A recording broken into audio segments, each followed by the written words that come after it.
Denver International Airport buzzed with the usual energy. Travelers hurried to gates, suitcases in tow, families gathered, excited for vacations.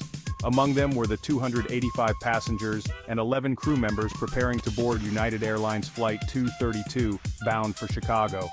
The air crackled with anticipation, a routine flight awaited. Little did anyone know, fate had other plans. Inside the cabin, a sense of normalcy prevailed. Passengers found their seats, stowed their carry-ons. Friendly chatter filled the air as flight attendants reminded everyone about seatbelts and oxygen masks.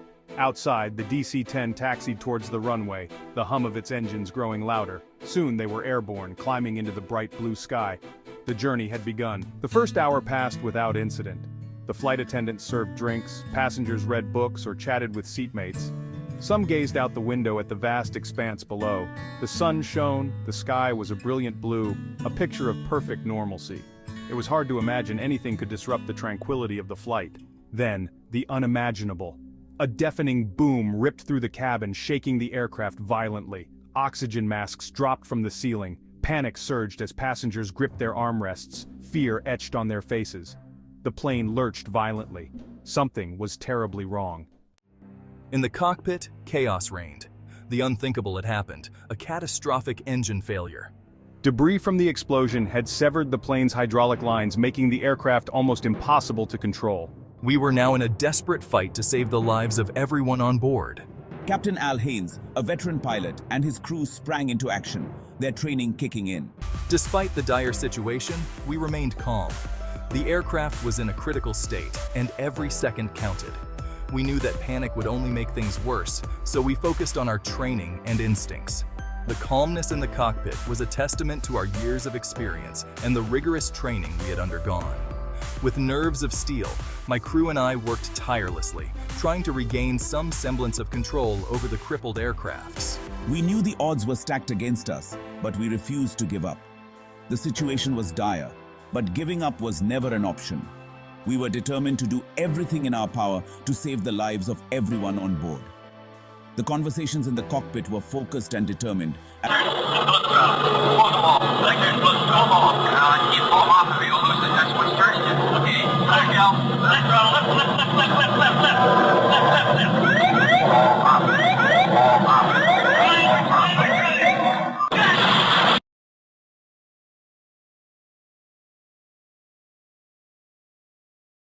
The impact was deafening, the fuselage breaking apart.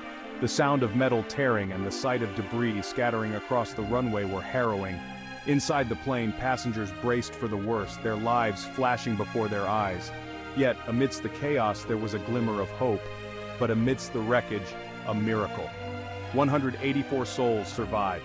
The emergency responders sprang into action, pulling survivors from the twisted metal, administering first aid, and providing comfort to those in shock. It was a scene of both devastation and triumph, a reminder of the fragility of life and the strength of the human spirit. The landing at Sioux City would forever be remembered as a day of incredible bravery and miraculous survival. The crash of United Airlines Flight 232 was a tragedy, a stark reminder of the fragility of life. On that fateful day, the world watched in horror as the unimaginable unfolded. The plane, carrying 296 souls, experienced a catastrophic failure, leading to a crash landing that would forever change the lives of those on board and their families. It is a story that continues to inspire and remind us of the resilience of the human spirit. As we remember the events of that day, we honor the courage and strength of those who lived through it, and we are reminded of the profound impact that acts of kindness and bravery can have in the darkest of times.